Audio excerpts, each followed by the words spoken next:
แต่ดรឈឹមជាអ្នកគេទៅដុកទ័រឈឹមមានឈ្មោះពេញថាជាវិជ្ជាបណ្ឌិតឈឹមចំពាន់ជាវិជ្ជាបណ្ឌិតឯកទេសខាងផ្នែករោគកុមារនិងទារកបើនិយាយពីរឿងរៀនវិញបែបរៀនប្រហែលជា11ឆ្នាំមកតាមបានខ្លាយទៅជាពេទ្យគឺ6ឆ្នាំនៅមហាវិទ្យាល័យវិទ្យាសាស្ត្រមហាវិទ្យាល័យវិទ្យាសាស្ត្រសុខាភិបាលបន្ទាប់មក3ឆ្នាំទៀតឯកទេសខាងផ្នែករោគកុមារនិងទារកហើយបានទៅវឹកហាត់ការងារនៅ Princess Margaret Hospital នៅទីក្រុង Perth ប្រទេសអូស្ត្រាលីចៃដន្យក៏ជាប់ខ្លាយទៅជានិស្សិតអាហារូបករណ៍របស់ Australian University ដើម្បីទៅបន្តអនុបណ្ឌិតខាងផ្នែកសាជាវិទ្យាសាស្ត្រឬក៏ Master in Clinical Epidemiology មួយឆ្នាំទៀតនៅទីក្រុង Sydney តម្រាំត្រឡប់មកវិញហើយចាប់ផ្ដើមធ្វើជាពេទ្យតែក្រៅពីពេទ្យក៏ពួកពេទ្យធ្លាប់ធ្វើជាគ្រូបង្រៀនដែរកាលពីចប់បញ្ញាបត្រភាសាដំបូងហើយក្រោយមកក៏ចូលបង្រៀននិស្សិតពេទ្យនៅមហាវិទ្យាល័យវិទ្យាសាស្ត្ររបស់សាកលវិទ្យាល័យឯកជនមួយដែរតែឥឡូវឈប់ហើយដោយសារតែរវល់ពេកជាមួយជំងឺផងត្រូវរៀបចំការងារនៅមន្ទីរពេទ្យផងត្រូវបង្រៀនក្រុមការងារគ្រូពេទ្យគិលានុបដ្ឋាផងតែគិតទៅដូចអត់ទៅណាឆ្ងាយពីរឿងបង្រៀនសោះពីដំបូងបង្រៀនកូនសិស្សក្រោយមកមានបង្រៀនគ្រូពេទ្យគិលានុបដ្ឋាឥឡូវគឺចូលបង្រៀនក្រុមថ្មីគឺក្រុមបាម៉ាក់ហ្នឹងហ្មងខ្ញុំទទួលបានសារជាច្រើនពីបាម៉ាក់ដែលគាត់អរគុណសម្រាប់វីដេអូដែលផលិតតែពិតគឺខ្ញុំទៅវិញទេដែលត្រូវអរគុណបាម៉ាក់ទាំងអស់គ្នា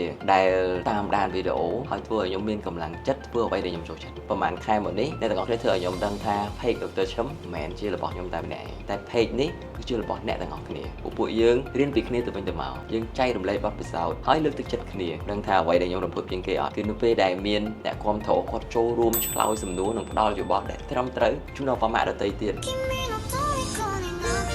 ពួកពេទ្យចង់ប្រាប់អ្នកទាំងអស់គ្នាថារាល់ការចូលរួមមិនថាជា like share ឬក៏ comment របស់អ្នកទាំងអស់គ្នាវាគឺជាសម្លេងមួយដែលប្រាប់ពួកពេទ្យថាត្រូវតែបន្តធ្វើវាទោះបីជាការងារហ្នឹងធ្វើដល់ជោគជ័យប៉ុណ្ណាក៏ដោយគាត់នៅតែសប្បាយចិត្តនឹងធ្វើរំភើបមែនទេហើយពួកពេទ្យក៏សង្ឃឹមថា page មួយនេះនៅតែបន្តជាប្រភពផ្ដល់ចំណេះដឹងក៏ដូចជាព័ត៌មានច្បាស់លាស់ក្នុងការថែទាំបុត្រធីតាជូនទៅបាម៉ាក់គ្រប់រូបយើងនឹងជួបគ្នានៅវីដេអូក្រោយៗទៀត